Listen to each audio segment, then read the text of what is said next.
Il s'agit effectivement de Monsieur Mohamed Ben Taleb. Vous le connaissez certainement, vous l'avez vu plusieurs fois lors de plusieurs rencontres internationales parce que c'est un champion.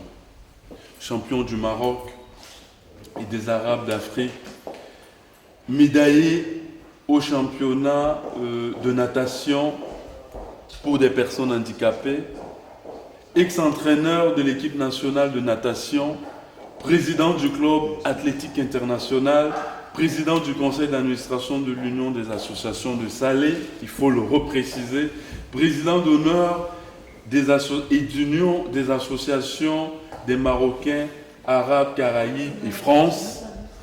Et pour terminer, c'est un diplomate et un très grand homme de culture. Un homme public qui aujourd'hui est sur tapis rouge.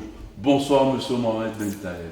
Bonsoir. Un plaisir, un bonheur d'être avec vous. Aujourd'hui, vous êtes là.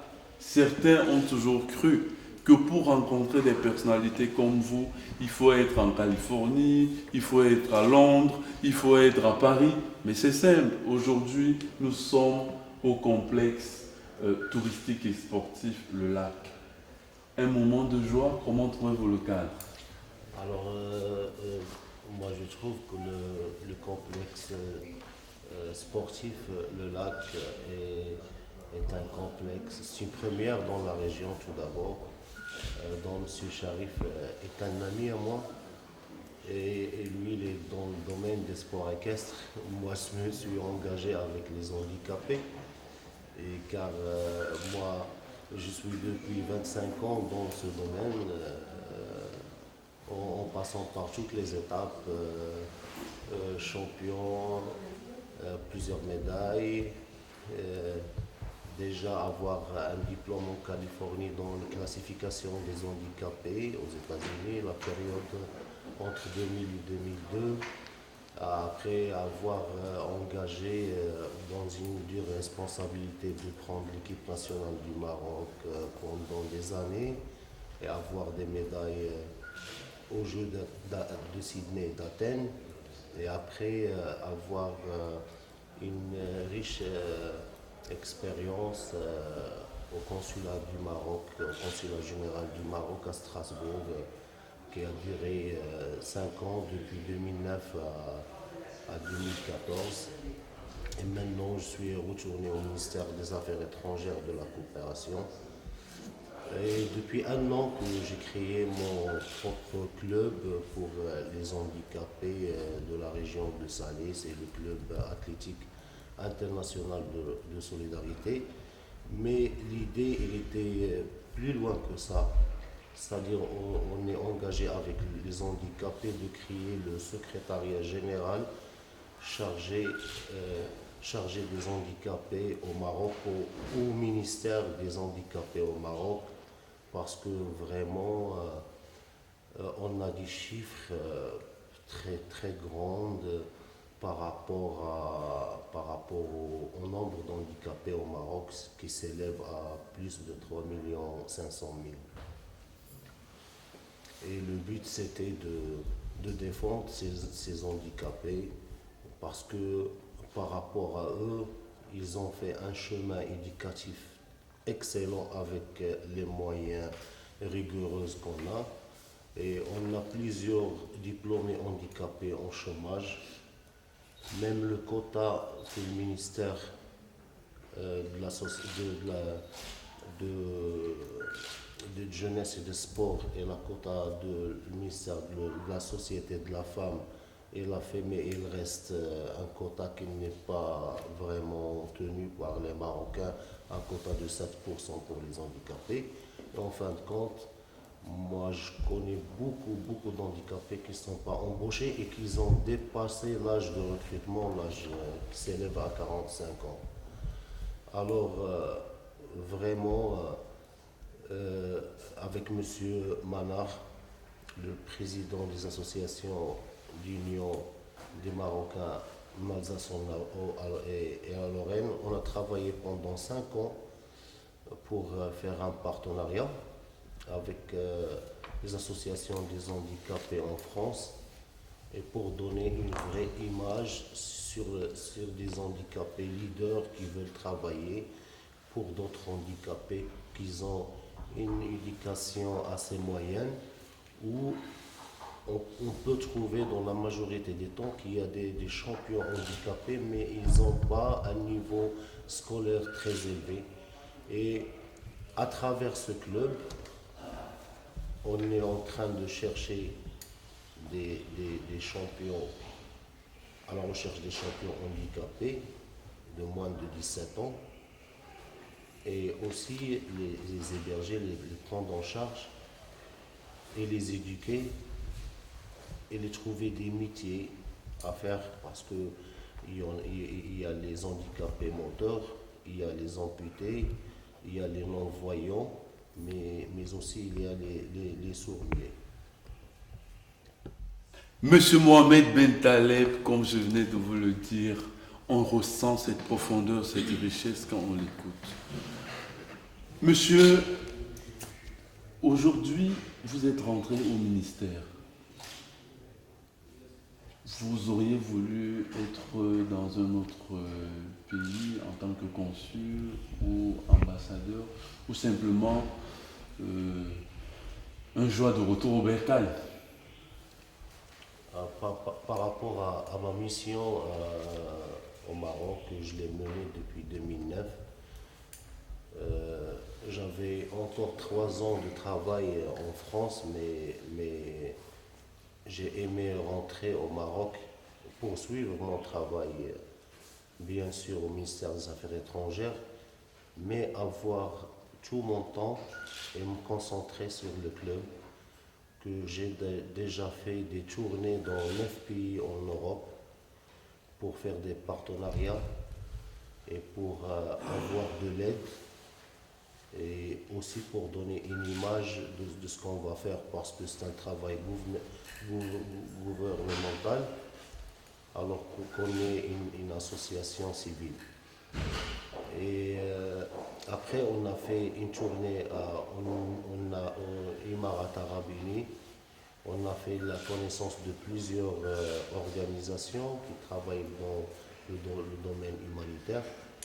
Et on a fait 3 partenariats avec la société Cheikh Zayed Ben Nahyan pour le travail humanitaire, et l'association des handicapés de Al Maktoum, et aussi le Croissant Rouge de Abu Dhabi. Et en fin de compte, on a fait vraiment une connaissance avec une autre partie d'handicapés arabes purs, qui veulent nous aider, qui veulent travailler. Mais aussi, moi, je veux travailler dans le partenariat Sud-Sud que Sa Majesté l'a mené, avec des Africains partout au Congo, Angola, Côte d'Ivoire, Bénin, la Guinée, et les inviter à venir travailler avec nous en partenariat, mais aussi les accueillir pour rester avec nous dans le club, parce que nous, on trouve que nos racines sont en Afrique, et comme on a un aide de formation et logistique de l'Europe, nous aussi on transmet notre aide aux pays africains pour avoir cette force de l'union. Monsieur le Président, aujourd'hui, le monde s'active, les choses changent, mais on trouve encore plusieurs handicapés abandonnés en détresse, d'autres même victimes de regards prématurés. Quel message adressez-vous souvent à ces handicapés qui plus tard deviennent des champions, d'ailleurs comme vous? Quel message adressez-vous à ces jeunes de moins de 17 ans qui vivent avec leur handicap par rapport à cette société qui devient de plus en plus agressive? Tout d'abord, il faut éclaircir une chose. Dans le domaine d'handicapés, il y a plusieurs types d'handicapés.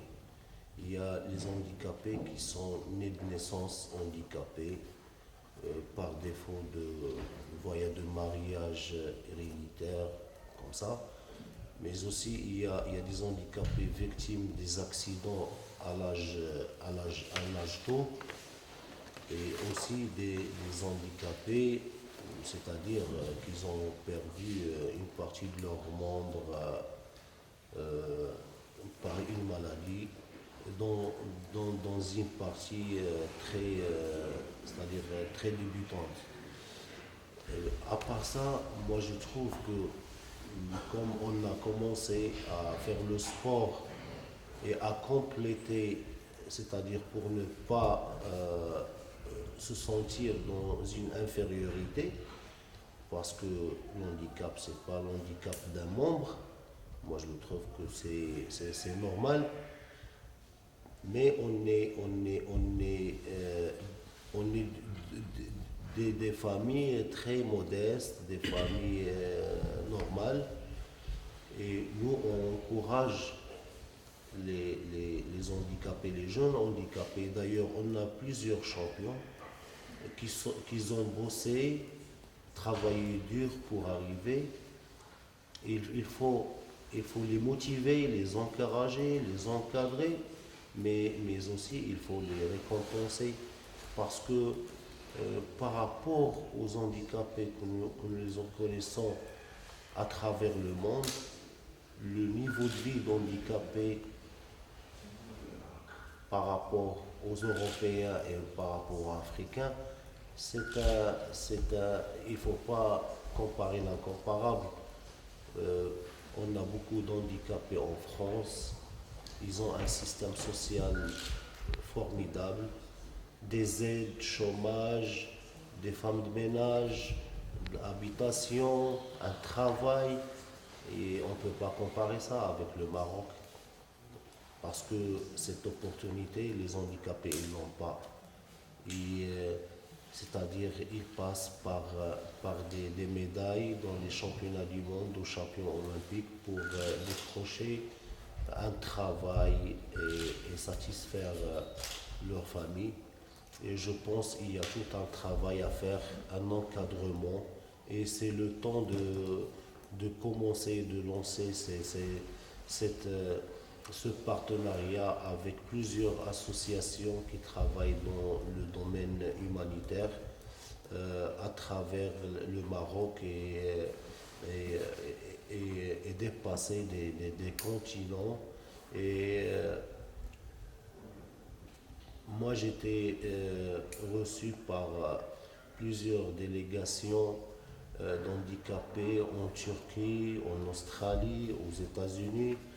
Et les gens, ils m'ont encouragé à faire ce club et lancer ce système humain pour avoir pour la première fois dans le Maghreb arabe un vrai foyer qui prend en charge les handicapés abandonnés et en cas de détresse. Et pour notre capacité, on va prendre dans un premier temps 100 handicapés. Et ils seront hébergés gratuitement.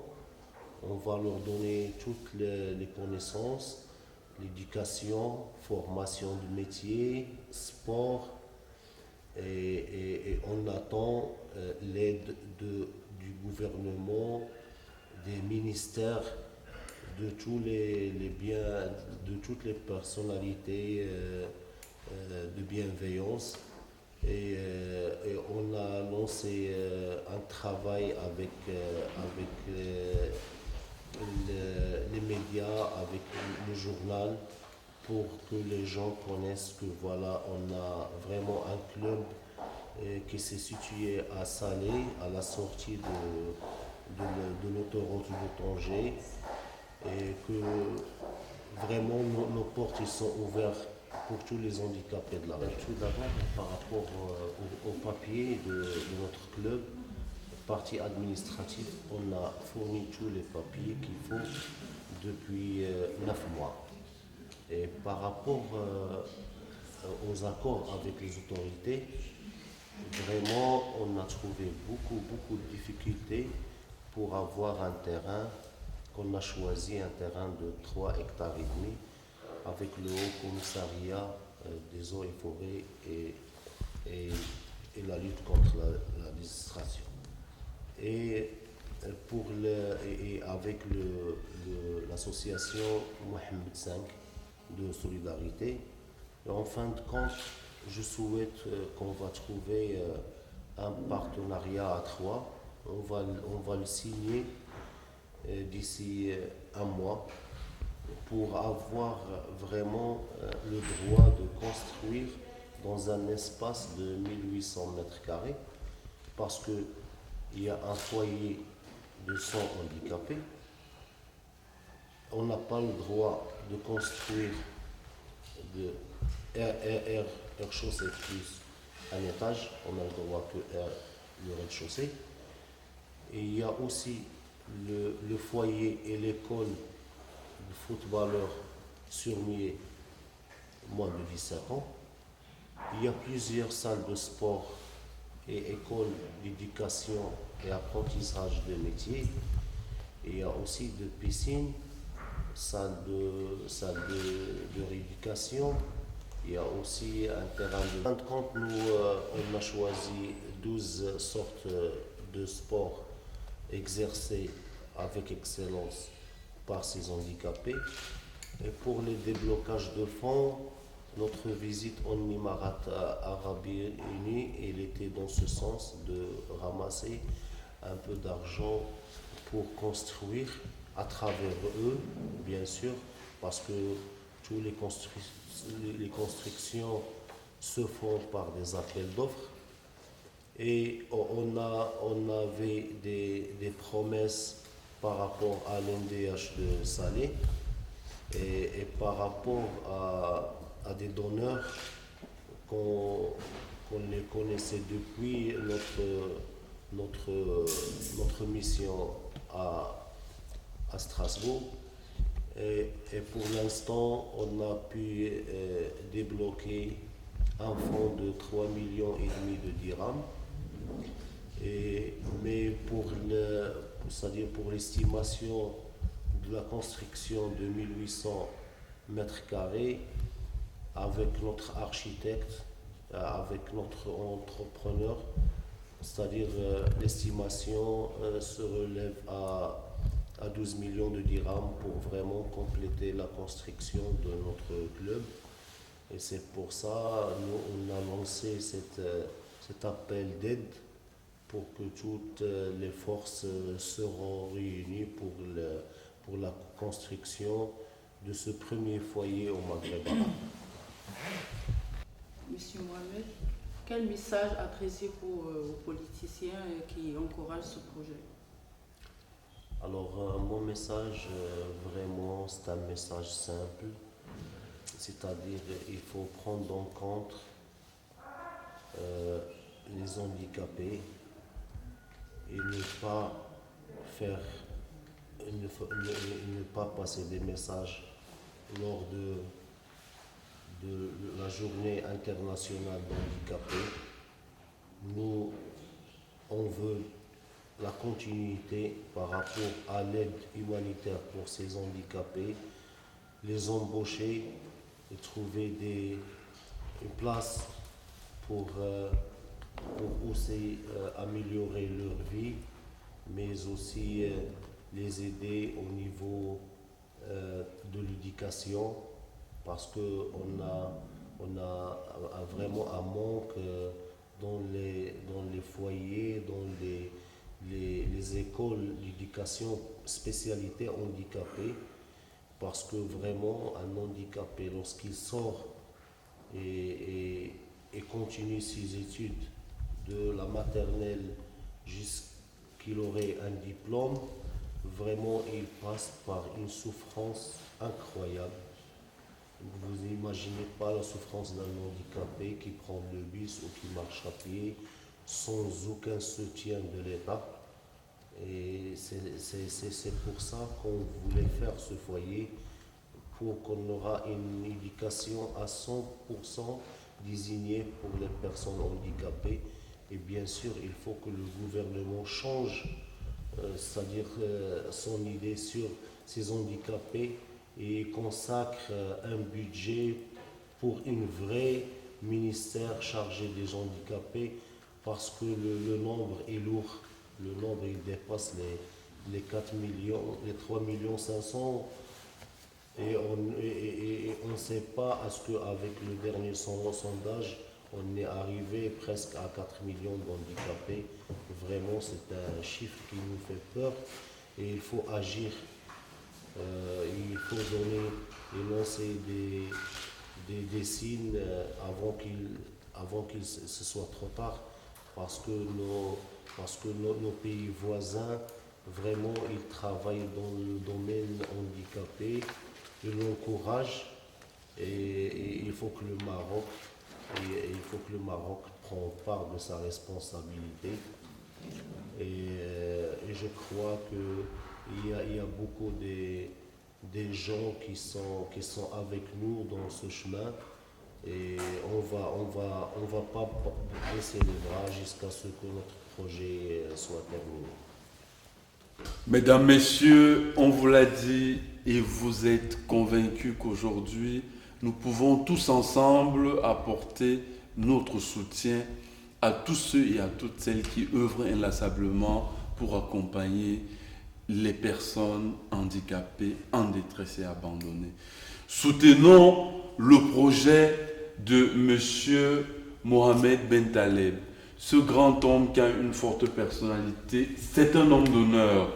M. Mohamed Ben Taleb, nous sommes à la fin de cette rencontre. Mais quel message adressez-vous à ces jeunes amis, à ceux qui sont en détresse, à ceux qui n'ont même plus de famille et qui rencontrent les difficultés au quotidien?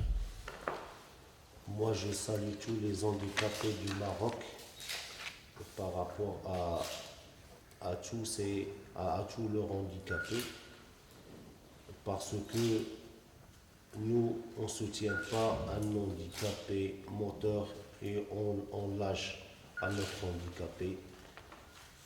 Vous êtes les bienvenus à ce centre. Moi, mon message, il faut bosser, il faut bien étudier, il faut avoir une formation, décrocher un métier, il ne faut jamais baisser les bras. Il faut faire comme d'autres personnalités qu'on a maintenant au Maroc et on est fiers de les voir décrocher des postes et vraiment des postes à la hauteur. Nous, on va travailler avec vous, on va pas vous laisser et il faut croire que notre Dieu est grand et qu'on va arriver un jour, Inch'Allah. Inch'Allah. C'est sur ce thème, mesdames, messieurs, chers téléspectateurs, chères téléspectatrices, que nous vous donnons rendez-vous très très bientôt avec une autre personnalité. Allez, ciao.